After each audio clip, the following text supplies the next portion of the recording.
Hello, everyone. My name is Christian Flores, host of Aspiring Generational Wealth. Today we have Elizabeth Smith. Today she will talk about how she got in her field and her goal in helping other women out. How you doing, Elizabeth? I'm good, thanks. How are you today? Doing good, thank you.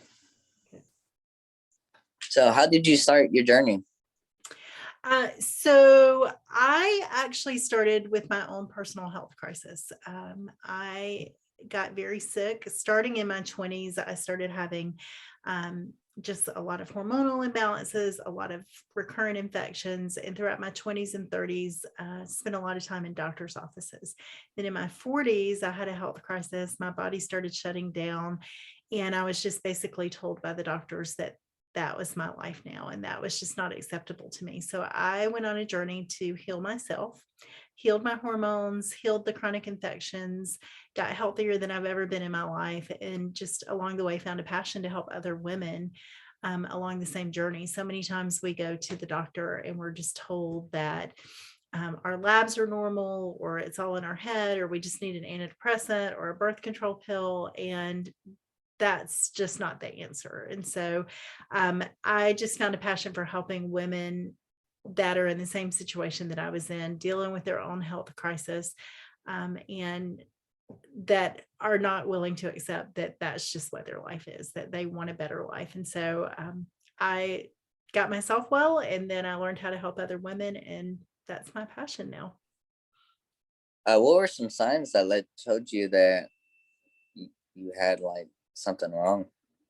Well, I had so many things wrong with me. So I had one diagnosis after another. I had asthma. I had debilitating allergies to the point that I had to get shots, and then I became allergic to the shots. I had migraines. I had, what else did I have? I had IBS. I had chronic sinus infections. I was getting staph infections. I had fibroid cysts in my uterus. I had ovarian cysts. I had uterine polyps. I had heavy periods. I had chronic pain. So lots and lots of signs. And it didn't all start overnight. It was an accumulation starting in my 20s. And just kind of by the time I was in my 40s, it just was an everyday thing.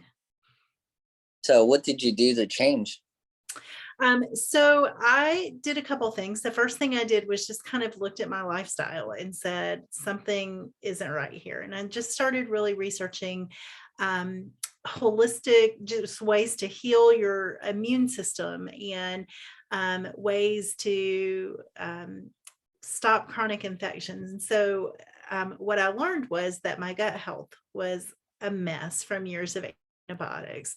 So I started working on my gut health first, and then I started working on healing my hormones. And so I changed my diet. I eliminated processed foods. And not that I'm 100% perfect, because I do still enjoy life. I still, have the birthday cake sometimes. But while I was healing, I eliminated it completely, and I just ate whole foods. I focused on healing my gut. And then I really worked on balancing my hormones through food. I really learned that food is medicine. When they say you are what you eat, it's the truth. What you put in your body matters. And so I learned to use food as medicine to heal my body. Then I started working on stress. We live in a society that is just that it's almost a badge of honor if you're stressed out and overwhelmed. And so that is horrible for your hormones. And I learned to calm down. We stay stuck in fight or flight, and our body goes haywire, and we produce cortisol, and it affects our blood sugar, and it affects our anxiety, and it affects so many things.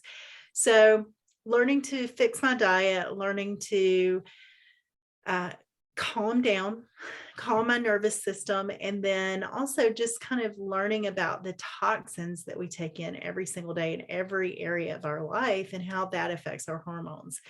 So those are kind of some of the steps that I took along my healing journey, and that I help my clients with now.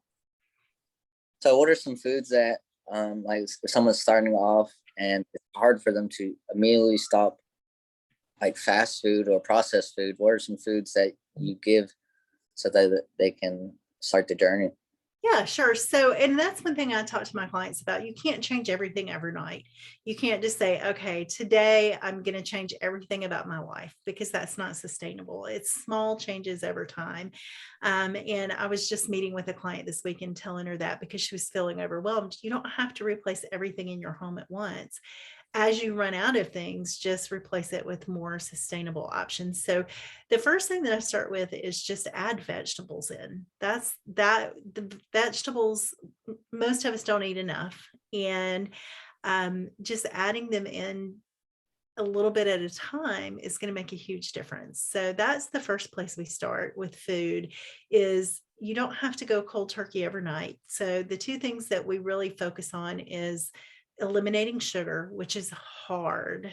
If you are a sugar junkie, it is hard to come off of it. So we work on eliminating sugar, because that is creating inflammation in your body. It's creating gut imbalances, and it's going to be very hard to heal if you're not getting that out of your body. So that's the first thing. We're not going to cut everything out cold turkey, and we're not going to cut you off of sugar cold turkey overnight, because that's not sustainable.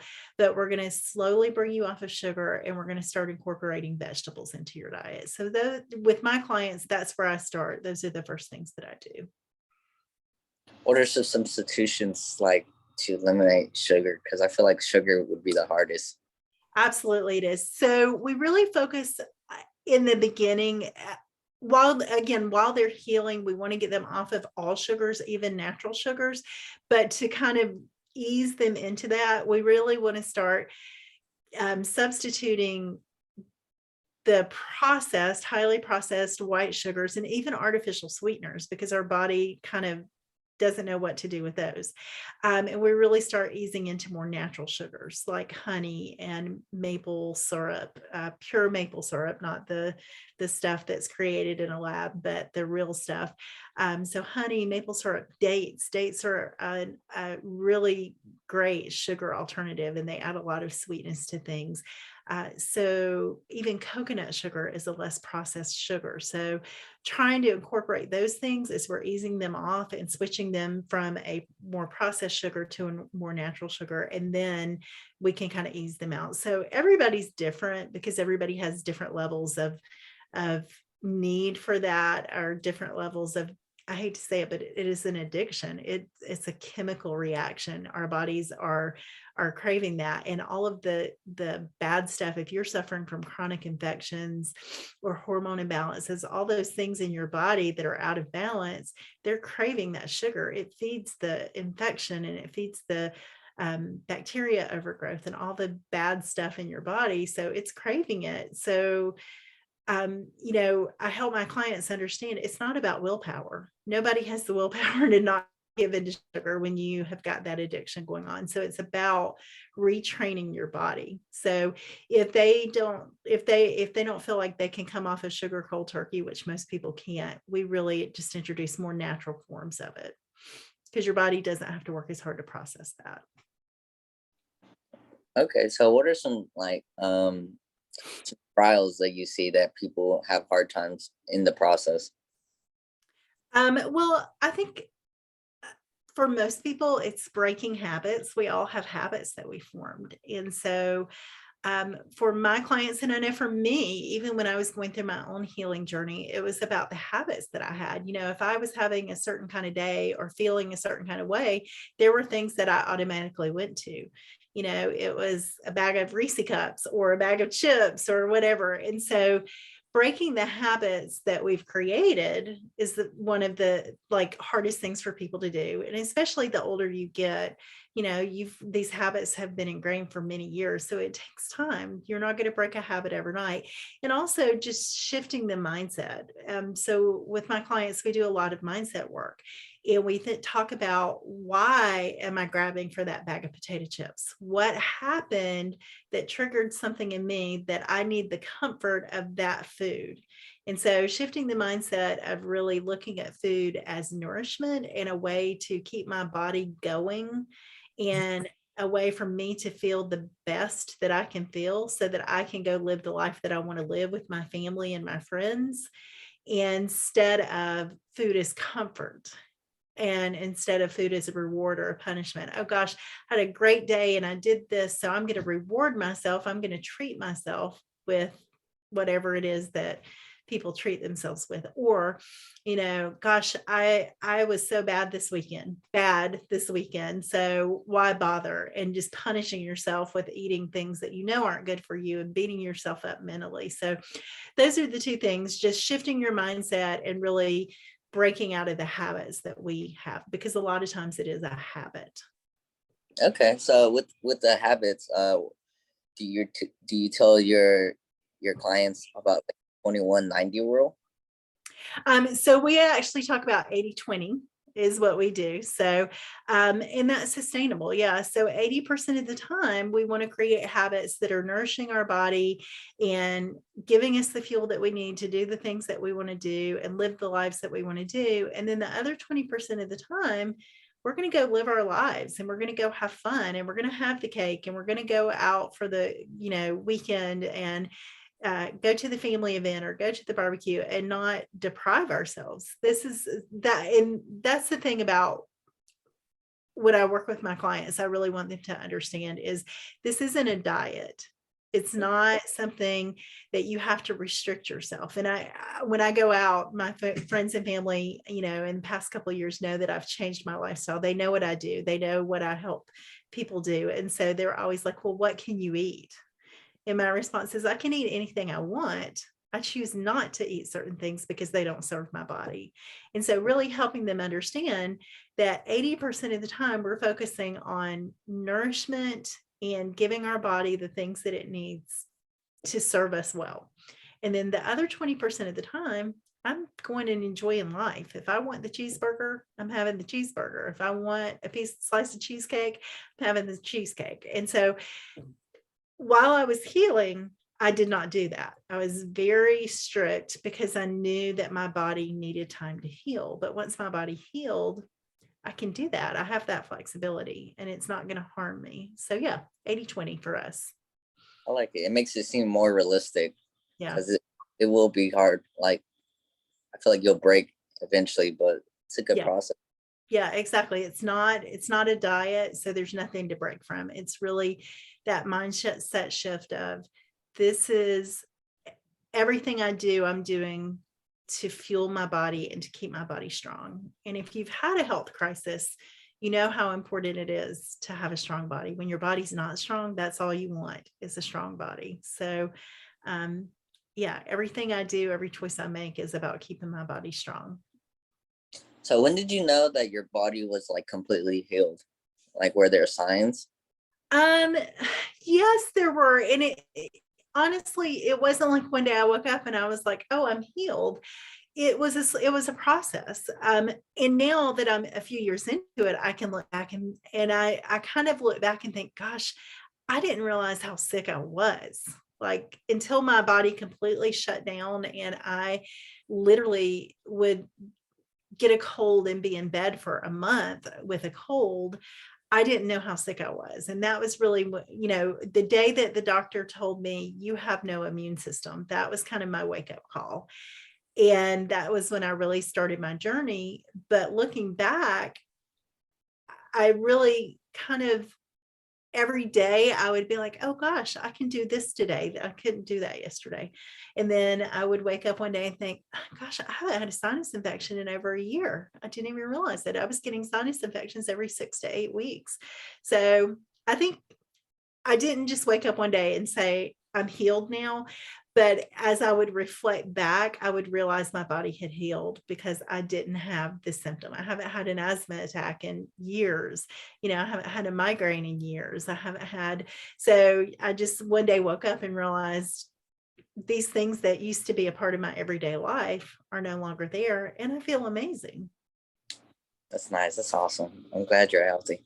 Thank you. I am too. And I love helping other women find their path. When did you realize that you wanted to help other women? So I think consciously I realized that in 2020, kind of like everybody else in 2020, when the world shut down, I started kind of reevaluating what my life looked like. I realized that, the corporate job I was in was not serving me, and it wasn't really what I wanted to do. And I remember talking to a friend and saying, I really need to find a new passion. And she said, you have a passion. You talk about it and share it all the time. And so, and it was, of course, getting well and healing your body and helping other women. And she was like, you share about this all the time on Facebook and on Instagram and with your friends. It's your passion. And that's when I really realized it. And that's when I really got serious about getting a certification that would allow me to officially help women. And kind of, that's when Better Health by Beth, that's my business, was started.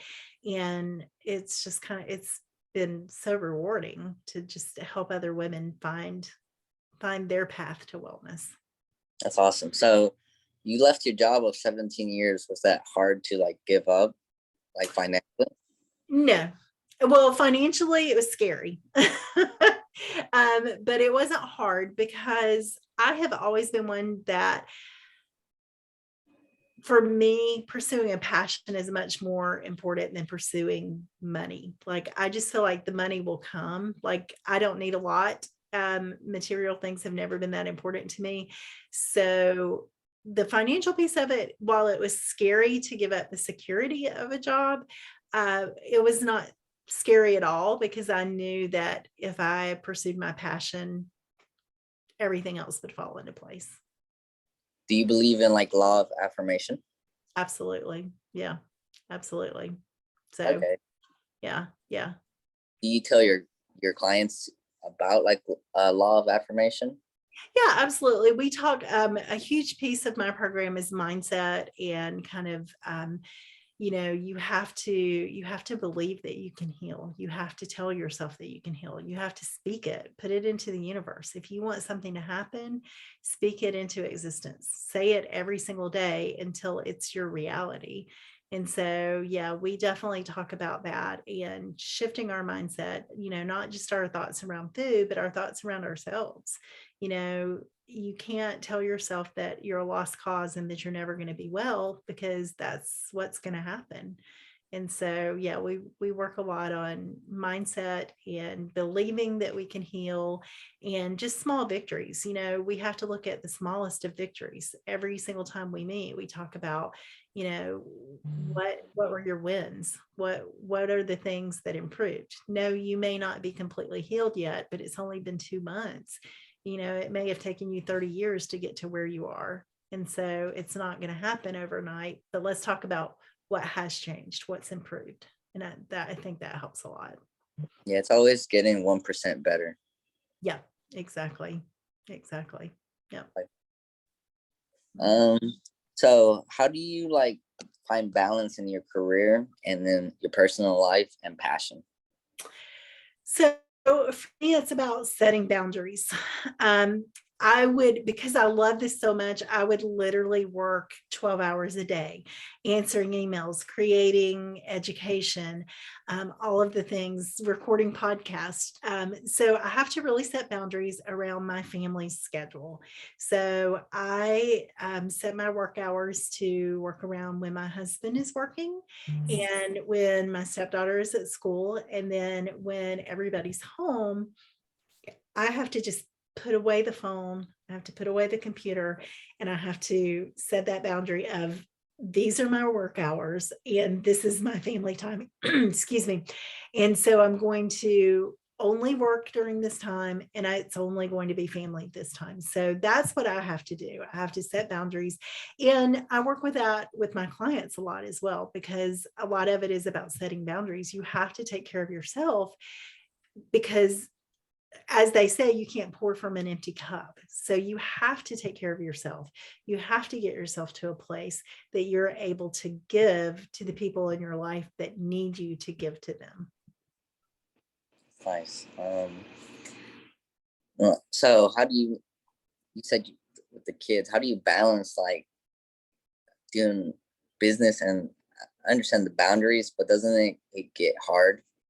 Oh yeah. Yeah. I mean, it's never black and white. But for me, my priority is my family, and it always will be. So if I need to make a choice of I need to do this business task or I need to do this family thing, it will always be family first. Now, my kids are older, and so I have a little more flexibility, but I think for my advice to moms that are younger and really finding that balance and so again, setting the boundaries is important, but really working with whoever else in your life, whether it's a spouse or a partner, or even if it's a family member or a caregiver, whoever it is, to really set up boundaries there and say, this is what I need from you, really speaking up, because again, you can't pour from an empty cup. This is what I need, and here's how we can work together as a team. So I think it's about working as a team with the people in your life. And honestly, my advice is the kids are only going to be around for a short amount of time. So, I've got an 18-year-old and my stepson is almost 25. And so my time with them, well, with my stepson, I mean, it's really just, every once in a while we see him when he's hungry and he wants a meal. But with my stepdaughter, my time with her is limited. And so she's my priority. And so if I need to rearrange a business function, I'm going to rearrange that. And so that's for me kind of what I do when those boundaries get a little blurry is I prioritize. And for me, the family is the priority. Love the answer. Thanks. So what who inspired you to be a leader? Are there any people that inspired you? Yeah, I think throughout my life there have been a lot of people.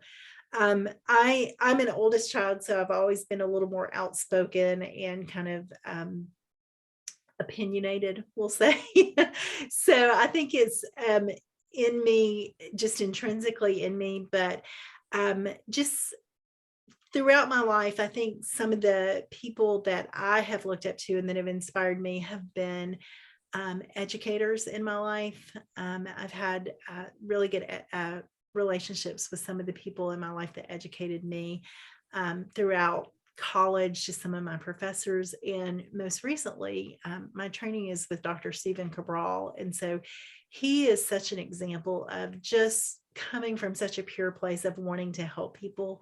That was an inspiration to me. And that's why I chose his program, because he just so genuinely wants to help people, and just literally in his program shares everything about his practice with the people that he's training.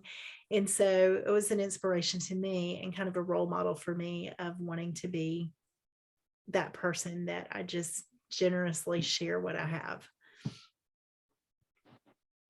Okay, that's nice. How does one start to begin to be in the field you are?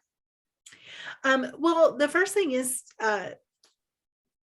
working on yourself. I think most people in this field have kind of found their path through their own wellness journey. So I think just kind of finding within yourself kind of that path to wellness gives you a desire. When you learn that there's a different way, you want to share it with the world. I chose to walk away from the message of you're going to be sick and the only way to feel better is to take these pills, and I chose to take a different path. And for me, I didn't know that functional medicine or holistic health was really a thing. I mean, I was like, oh, what does that mean? You take some vitamins like that? I didn't really know. But as I started researching, I kind of learned that there's a whole world out there of people that, understand that food is medicine and your lifestyle affects your health. And so for me, the first step was really my own personal journey. But then I think just getting educated, finding, if you're not already in this field or you don't have this background, finding the right program for you. And there are tons of programs that are amazing. Finding the right program to really give you the education that you can then pass on to other people.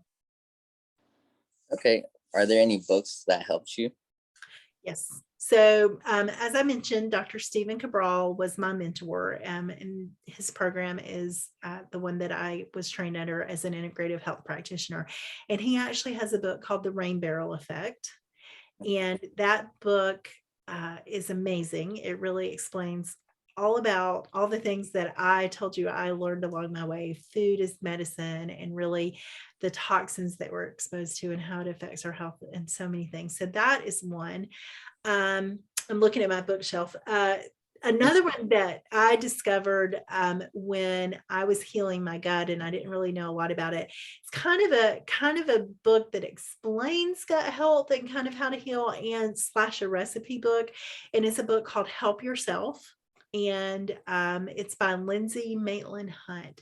And that was a fantastic book for me. It gave me great recipes. It gave me a starting point. It kind of helped me understand healing my gut. I was very excited about that.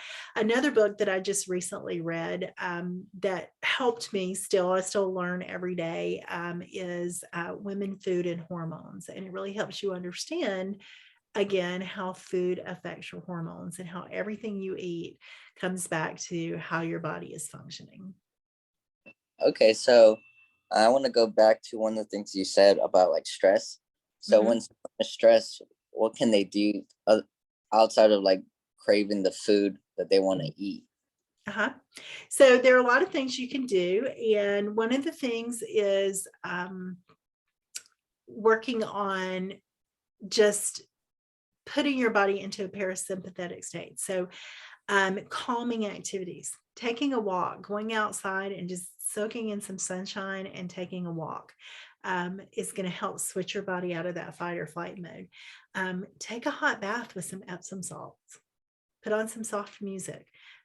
There's a reason that people do it. It does switch you out of that mode. Do some yoga, listen to some binaural beats. There are several YouTube channels that talk about the vagus nerve, which is the nerve that runs from your brain to your gut. And when it gets activated, it puts your body into fight or flight. And in the world that we live in, because we're in such a fight or flight state so often, it kind of gets stuck in the on mode, and we stay in that fight or flight. So working on the vagal nerve is a way that you can switch your body over. And I'm not a vagus nerve expert in any way, but I use those exercises. And so I would say go to YouTube and just type in vagus nerve activation, and there are tons of videos that show you exercises that you can do, or type in vagus nerve exercises to kind of deactivate that nerve and bring your body out of that fight or flight state. Okay, so when you started this journey, did you realize that like with the eating, the health, you had to like exercise as well? Um, I kind of knew it in the back of my head. It wasn't something that I knew in the beginning, but yeah, it all works together. I mean, and with exercise, it's interesting because I mostly work with women with hormone imbalances, and we're kind of told so much, cardio, get that hardcore cardio in. And that's not what the right choice is for women with hormone imbalances, because it spikes cortisol, and cortisol is one of the main issues that women with hormone imbalances have. So, we really, when a client's working one-on-one with me, I don't just say go exercise, or you've got to do this, or you've got to do that. We really look at what the specific imbalances are that they have through functional medicine lab testing. And then that helps us create a individualized exercise plan, because it's not the same for everybody. Like, everybody can go for a walk and everybody's going to benefit from that, and we all need that. But when it comes to those targeted exercises, women with hormone imbalances are going to benefit much greater from weight bearing exercises than they are from hardcore cardio. So if you're going for a run, or you're spending, an hour and a half doing a hardcore HIIT class, that may not be the right thing for you. Okay, so that's nice. Yeah. So what advice do you have for a younger generation that want to help people or are experiencing the health problems? What advice do you have for I would say that you should be open to other ideas. Be open to the fact that there's more than one way to heal. I think everybody is individual and everybody has their own path. And for some people, the path that's traditional of going for a 15-minute visit paying a copay and getting a prescription. That may be the right path for some people, but be open to other ideas. Be open to the people that have taken a different path, and listen to what they've done. To me, if somebody says, I healed my body through food and I ate tons of fruits and vegetables and, lean proteins, and I really eliminated processed foods, if it works for you, that's great. And if it doesn't, that's okay too, but it's not going to harm you to give it a try. So just be open to other paths, I think. Okay. What are some habits that you think the clients need to install to make this process easier? It won't be easy, but like an easy transition. Yeah. Yeah. So I think just consistency, just show up every day, do something every day for your health. And if you start building small habits consistently, don't try to change everything at once. Change one thing, be consistent, show up every day and do that. And then from there, you'll be able to look back a year from now and you'll have changed a ton of habits, because it doesn't take that long to build a habit. So if you're trying to change everything, it's going to fail. But change one thing at a time, be consistent, show up every day and do that one thing. And once it's a habit, you can start doing something else. Okay, that's nice. So my timer is about to end. What is one message you would like to leave everyone? So I think my message for people is, don't be afraid to advocate for yourself.